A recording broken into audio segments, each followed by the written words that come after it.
ꯑꯍꯥꯟꯕꯃꯛꯇꯗ ꯃꯤꯔꯦꯜꯒꯤ ꯃꯤꯡꯁꯦꯜꯅ ꯃꯌꯥꯝꯕꯨ ꯏꯀꯣꯛꯅꯣꯅ ꯇꯔꯥꯝꯅ ꯑꯣꯛꯆꯔꯤ꯫ ꯃꯌꯥꯝꯒꯤ ꯃꯐꯝꯗ ꯈꯨꯗꯣꯜ ꯇꯝꯖꯅꯕꯒꯤꯗꯃꯛ ꯉꯁꯤ ꯁꯅꯔꯦꯝꯕꯤꯒꯤ 14 ꯁꯨꯕ ꯁꯔꯨꯛ ꯄꯨꯗꯨꯅ ꯂꯥꯛꯆꯔꯦ꯫ ꯋꯥꯔꯤ ꯑꯁꯤ ꯍꯧꯖꯤꯛ ꯀꯔꯤ ꯀꯔꯝ ꯇꯧꯔꯛꯄ ꯃꯥꯏꯕꯃꯪꯒꯤ ꯀꯔꯤ ꯐꯤꯕꯝꯗ ꯂꯩꯕ ꯍꯧꯖꯤꯛ ꯃꯌꯥꯝ ꯄꯨꯟꯅ ꯇꯥꯃꯤꯟꯅꯔꯁꯤ꯫ ꯃꯈꯣꯏ ꯑꯅꯤ ꯌꯨꯝꯂꯣꯝꯗ ꯀꯥꯔꯛꯏ꯫ ꯋꯥꯔꯨꯕꯤꯅ ꯃꯪꯒꯤꯒꯤ ꯑꯀꯠꯁꯤꯟ ꯈꯔ ꯀꯠꯂꯤ꯫ ꯃꯐꯤ ꯃꯔꯣꯜ ꯏꯆꯣꯠ ꯆꯣꯠꯅ ꯃꯥꯏꯕꯃꯪꯒꯤ ꯎꯆꯥꯟ ꯃꯩꯔꯥ ꯑꯃ ꯊꯥꯟꯗꯨꯅ ꯃꯌꯨꯝ ꯃꯥꯏꯀꯩ ꯄꯥꯡꯈ꯭ꯔꯦ꯫ ꯌꯥꯡꯗꯧ ꯂꯝꯕꯤ ꯑꯗꯨꯗ ꯃꯍꯥꯛ ꯃꯊꯟꯇꯅꯤ ꯆꯠꯂꯤꯕ꯫ ꯋꯥꯔꯨꯕꯤ ꯍꯣꯏꯒ ꯃꯈꯣꯏꯒꯁꯨ ꯈꯔ ꯂꯥꯞꯅꯩ꯫ ꯃꯍꯥꯛ ꯍꯟꯗꯛ ꯃꯔꯛ ꯑꯁꯤ ꯃꯍꯥꯛꯀꯤ ꯃꯇꯤꯛ ꯃꯌꯥꯏ ꯈꯔ ꯆꯝꯕꯗꯧꯅ ꯃꯊꯧꯅ ꯃꯔꯤꯡꯖꯦꯟ ꯈꯔ ꯍꯟꯊꯕꯗꯧꯅ ꯐꯥꯎꯔꯛꯏ꯫ ꯐꯠꯇꯕꯒꯤ ꯃꯔꯝꯗꯤ ꯃꯍꯥꯛ ꯐꯅꯗꯤ ꯈꯪꯕꯅꯤ, ꯑꯗꯨꯒ ꯃꯁꯥ ꯉꯥꯛꯊꯣꯛꯅꯕ ꯂꯥꯏꯔꯣꯟꯁꯨ ꯍꯩꯕꯅꯤ꯫ ꯑꯗꯨꯕꯨ ꯃꯍꯥꯛꯅ ꯈꯜꯂꯤ ꯃꯁꯥ ꯀꯟꯖꯅꯕ ꯉꯥꯛꯊꯣꯛꯅꯕ ꯍꯣꯠꯅꯔꯕꯁꯨ ꯀꯌꯥ ꯉꯝꯗꯕꯒꯨꯝꯅ,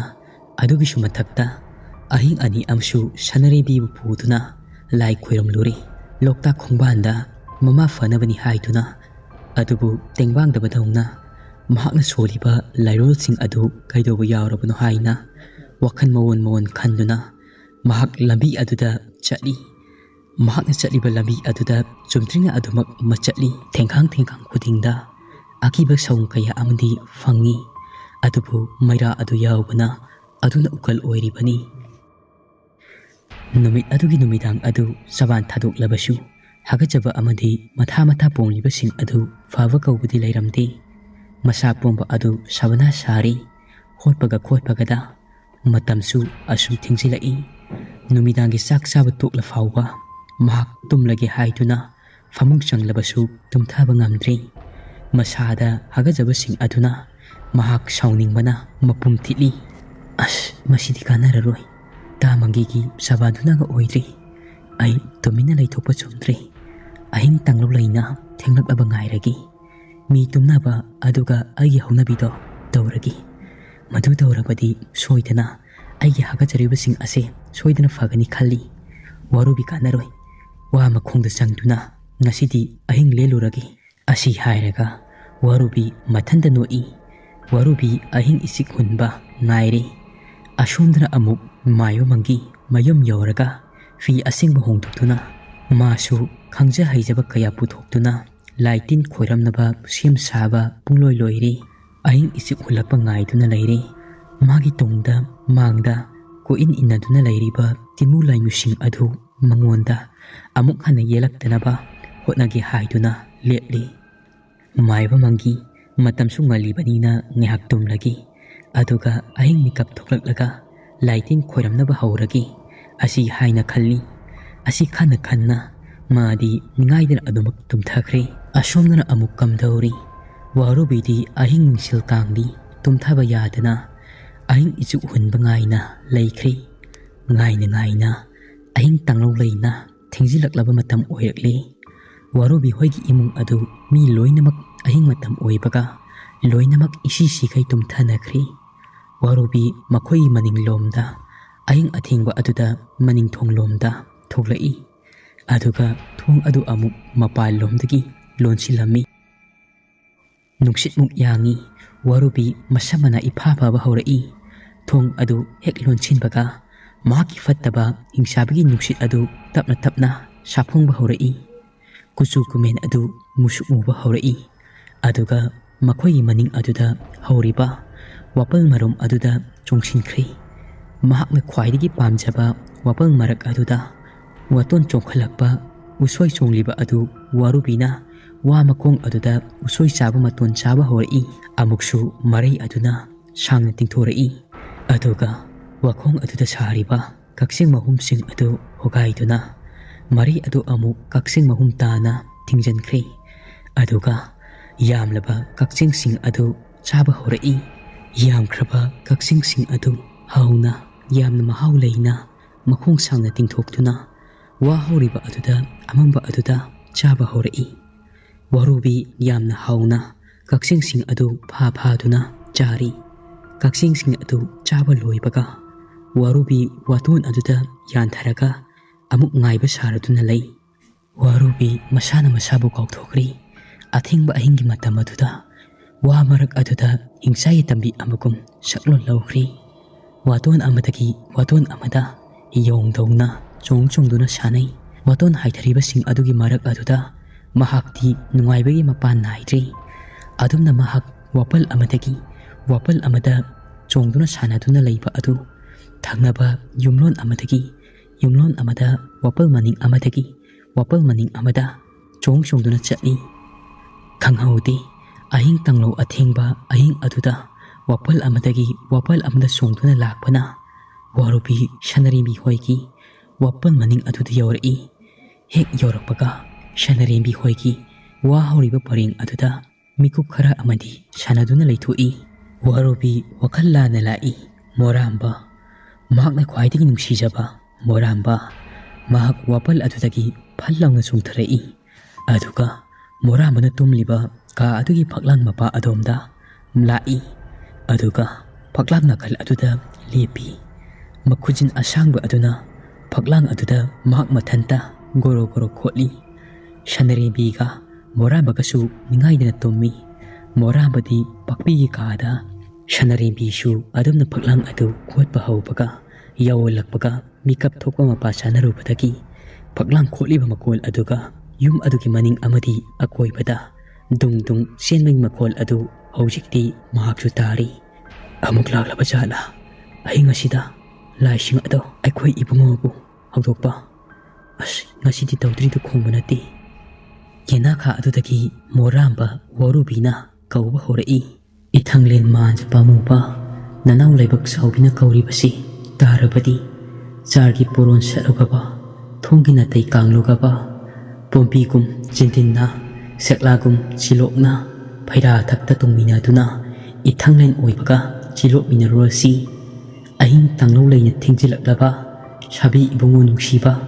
nungsi singlo adu uningbana ahing khomlen tumthau haiba yadri nungsina sunglangi nahak thakta nanaw laibak thibidi ikai kang kungkotli shanarembi yana khadagi nupi aduna adumna hairikliba adu munna tashilli tariba khonjel adu ahing tanglo athingba aduda warubini haibadi mahak chapchana haiba ngamdri adu masada chingnabadi phawi lai kontak tawna khaji konthaduna laisi leithona hairakpa aduda tasengna khonjel adu warubigi malabasu warubini haibadi ngamdi adabu chingnabadi asum hengalai warubi kothaduna adomak yana khamarom aduda lairi shanarem bisu khawdem sanai asi haiduna shanarem bina khawdem sanariba adu thawoigini lai oiragadi soiduna mabu kauthorakani mi oirabadi kaurakloi mahak handakti single shanarem bina adumna khawdemba aduda warubi tuminna lai konchil lambaga ketha noktharambaga pungsup supchinkre warubi mi takhini matagum tapna amuk machinda sonba horai us longkhonba laklaga leblai ngala kadra hairaga khajing phawwa he khondi haibado ai togura mali mathik longbi ture lairayo nangdi mathik longkibana nangi lairaina loroi ukhidre ko nungsi icheldo tagdaba mina suta bidre asigi khongdana sikpise mikap thuklaba haidura ai panthaduna leiba chumdri makha tana ai sangtharuaga kanaba fangni thajadri asi hairamnaga machina tapna warubi adu waton amadagi waton amada lamduna chatkri shanari bisu kari torakpanu kari haina makha tarakpanu haiduna ngaijarambani adabu tuminna laisin khibadagi mahak thoina khanjiludre adabu karomdagi haurakliba ithil nodi khangdi mahak ahing aduda thong adu hangdoktuna yamna yengningba ama phauraklammi hausikidubu kanano midi mankreda asi haiduna amuksu khanba yaba khallaga amuk awafumda ai taragadi kamdauba awa putumna ama phauba loidri nantharakpagi atopa ama muk hakulaklabadi asigi saruk ai thoklaroi kida shanarembi asi khalladuna amuk tumthakre ashomdana warubi adu waton amadagi waton amada lamduna songtuna wakhal nungaitana mayum yawnaba haiduna laammi warubigi masada changliba hingsayi tambigi nungsit asina masada chori khaidi mahak laifatabagi matik mayaigi mapangaldi hinkatli adunani mahakna angam arai khangdriba shum mahakna chungduna lakpana waton khara nauba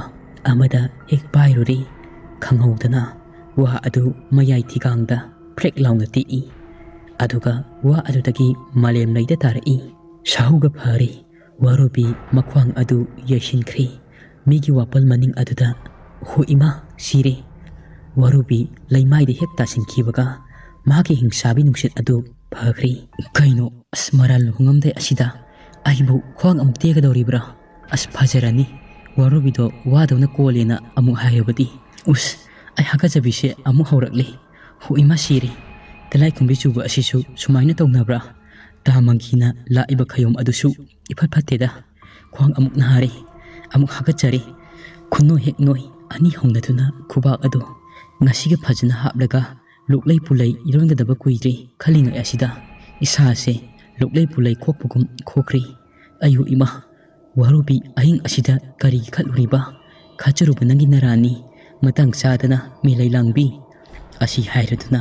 yamna wana laibak adutagi tapna hawkhalai aduga amuk mahak sikli makhwang adu thektoktuna mayum yawnaba manam ipon pona chuklaba ahingi amamba aduda mayum yawnaba la ammi warubi amamba marak aduda mi laiki daba makhai lai adu masha adu haga japana loiri hotpada hotna mayum yoba khanghaudri mahaki kada changai adubu mahak tumthaba yadri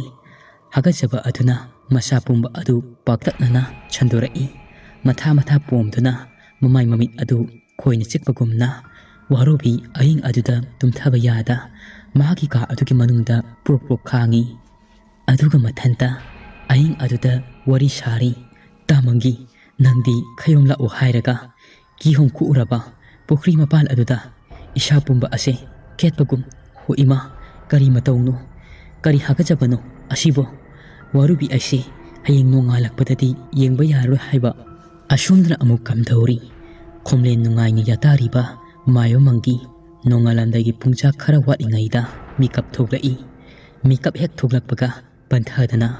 mayo mangi makhoi mamang pukri aduda masa pumba adu lupi ahumlak lupi aduga fi achotpa aduga pukri dagi kakhalai pukri adudagi hek karakpaga yum adugi maning lomda khinba kharung khara lairiba adomda mahak mafi achotpa aduga amamba aduda changai amamba ahing aduda ngaliba haibabu tagup tarang ngaliba haibabu thawan michak khaktani amamba marak aduda mahak na seliba achotpa sing adu loinamak lokthukle aduga mahak masada mafi amata thongdana mapan hingningai da taklamba khwaidagi tamthiba phataba mahi adu sanaba haunaba sem sarami kharung adu hangdoi aduga thammi kharung adu hek makhum hangdokpaga madudagi samlang khara jiri makhong panbagumna mari chatpagumna tapna sangdorai aduga samlang sing adu tapna nupi amagi sawung sadada chingum sawbagumna mikup aduda sogolai musuk nguba samlang makol aduna mi onkhre mayai oirap tawbi chenglok saktam sumatbi rasitana yombi hayainu laifatabi fataba thabak tawbada henthoi angauktona hinglingaidagi chiraba tanjada sanaduna lakbi narakta muksongda chaktabi hayainu adu nupa amada amuk onthokre mangiga chap manaba masak amada ikhang khanghaudana amuk onkhre tawriba sing adu amamba aduda amaga masak unabadi natti adubu yamna ngaklibadi singnok sakna magiga chap manana onjarabasu wa ngakthok saktorakpa matamdadi nupi amagi khonjelda adumak hairai hayainuna pudita mangjong chongba toklamji hojik phau sangkiba machuni urai romkum chuduna lehwa matagum hojik phauba nangi haunabido halamji asi hairaga hayainu adu momonoi mangina aigi iteng pangadra hairaga aingondasu karemnaba asuk yamna aina ningba kaina lelise nak ude khangdi kutum subada thamoi ase mahi langlabani nangna taibang mi oiramlabadi apam nungsigi maisak ase kadai phawa kalni nangsu soidina khanglamgadabani ꯍꯌꯥꯏꯅꯨ ꯃꯥꯏꯕ ꯃꯪꯒꯤꯅ ꯍꯥꯏꯔꯤꯕ ꯑꯗꯨ ꯇꯥꯔꯒ ꯑꯃꯨꯛꯀ ꯍꯦꯟꯅ ꯅꯣꯛꯅꯤꯡꯈ꯭ꯔꯦ꯫ ꯑꯃꯝꯕ ꯃꯔꯛ ꯑꯗꯨꯗ ꯍꯌꯥꯏꯅꯨ ꯁꯤꯊꯗꯅ ꯅꯣꯛꯏ꯫ ꯑꯗꯨꯕꯨ ꯅꯣꯛꯂꯤꯕ ꯈꯣꯟꯖꯦꯜ ꯑꯗꯨꯗꯤ ꯑꯀꯤꯕꯒꯤ ꯃꯁꯛꯅꯤ꯫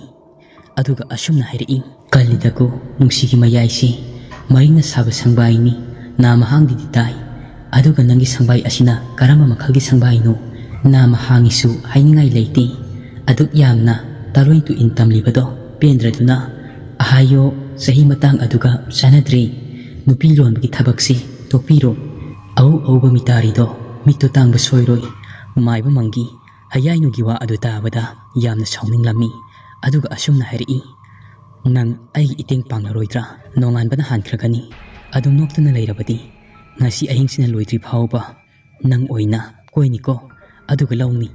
ꯍꯌꯥꯏꯅꯨ ꯅꯣꯛꯇꯨꯅ ꯑꯃꯨꯛ ꯍꯥꯏꯔꯛꯏ, ꯀꯌꯥꯗ ꯉꯝꯂꯤꯕ ꯇꯥꯏꯕꯪ ꯃꯤꯅꯣ ꯑꯁꯤꯕꯣ? ꯂꯥꯏ ꯑꯩꯕꯨ ꯂꯧꯅꯤ ꯍꯥꯏꯔꯤꯁꯤꯕꯣ? ꯃꯤꯒ ꯂꯥꯏꯒ ꯂꯧꯅꯕ, ꯆꯔꯧ ꯃꯔꯧꯅꯕ ꯐꯠꯇꯦ ꯇꯧꯍꯩꯗꯦ ꯍꯥꯏꯅ ꯃꯪꯂꯝꯆꯗꯒꯤ ꯍꯥꯏꯔꯛꯂꯤꯁꯤ ꯅꯪ ꯅꯅꯥ ꯇꯥꯗꯦ꯫ ꯅꯆꯤꯟ ꯅꯔꯩ ꯀꯦꯟꯒꯗꯕ ꯋꯥꯗꯣ ꯍꯥꯏꯅꯨꯅꯦꯍꯦ ꯅꯪꯕꯣ꯫ ꯁꯤ ꯑꯩ ꯋꯥ ꯍꯥꯏꯒꯦ ꯇꯥꯔꯣ꯫ ꯅꯅꯤꯡ ꯊꯨꯡꯅꯤꯡꯂꯕꯗꯤ ꯍꯌꯦꯡꯒꯤ ꯅꯨꯃꯤꯠꯇ ꯊꯥꯡꯖꯤꯡ ꯆꯤꯡꯗꯔ ꯇꯨꯔꯕꯨꯡꯗꯔ ꯆꯠꯂꯒ ꯁꯖꯤ ꯐꯥꯔꯨꯆꯣ꯫ ꯁꯖꯤ ꯑꯗꯣ ꯄꯨꯗ ꯄꯨꯔꯛꯎ꯫ ꯐꯥꯔꯒ ꯑꯗꯨꯃꯛ ꯍꯥꯠꯇꯣꯛꯂꯣ꯫ ꯑꯗꯨꯒꯅꯤ ꯁꯖꯤ ꯑꯗꯣ ꯑꯩ ꯊꯕꯛ ꯇꯧꯈꯤ꯫ ꯃꯥꯏꯕ ꯃꯪꯒꯤꯅ, ꯑꯩꯕꯨ ꯊꯥꯡꯖꯤꯡ ꯆꯤꯡꯃꯥꯏ ꯀꯥꯗꯣꯏꯕ? ꯑꯗꯨ ꯅꯠꯇꯕ ꯑꯃ ꯍꯥꯏꯌꯨ, ꯍꯧꯖꯤꯛꯄꯨ ꯀꯥꯏꯗꯒꯤ ꯁꯖꯤꯅꯣ? ꯑꯩ ꯉꯝꯃꯣꯏꯗ ꯁꯖꯤ ꯐꯥꯕꯒ꯫ ꯍꯌꯥꯏꯅꯨꯅ, ꯑꯗꯨ ꯑꯣꯏꯔꯒ ꯇꯣꯛꯆꯔꯦꯗꯅ, ꯐꯨꯗꯤꯠꯇ ꯃꯥꯡꯖꯨꯝ ꯆꯣꯡꯍꯧꯕ ꯇꯥꯕ, ꯏꯁꯤꯡꯗ ꯂꯝꯖꯦꯟ ꯆꯦꯟꯕ ꯇꯥꯕꯅꯤ꯫ ꯅꯪ ꯃꯄꯣꯛ ꯁꯤꯃꯒꯤ ꯁꯅꯔꯦꯝꯕꯤ ꯅꯪꯒꯤ ꯀꯩꯗꯧꯅꯨꯡꯗ ꯑꯣꯏꯕ ꯐꯪꯂꯔꯣꯏ꯫ ꯁꯖꯤ ꯑꯗꯨ ꯐꯥꯗ꯭ꯔꯒꯗꯤ ꯁꯖꯤ ꯑꯗꯨ ꯄꯨꯔꯛꯂꯒ ꯅꯪꯒꯤ ꯅꯤꯡꯕ ꯑꯗꯣ ꯊꯨꯡꯒꯗꯕꯅꯤ, ꯑꯁꯤꯃ ꯈꯪꯁꯤꯜꯂꯨ꯫